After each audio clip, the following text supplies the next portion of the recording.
e um pet, enchia aquele trem de leite, 2 litros de leite, e põe na boquinha dele, ele mamar tudo.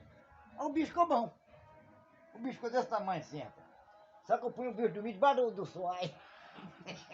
Suai em casa era altão, assim. Eu pegava o bezerro, todo dia levava o bezerro lá pra debaixo do suai e cercava as tábuas lá pra ele ficar lá, pra ele não molhar.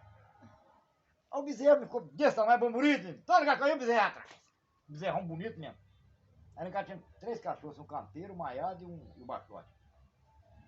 5 horas da manhã não pegou meu bezerro. 5 horas da manhã, aliás. Não sei o que o bezerro arrumou, não, nem.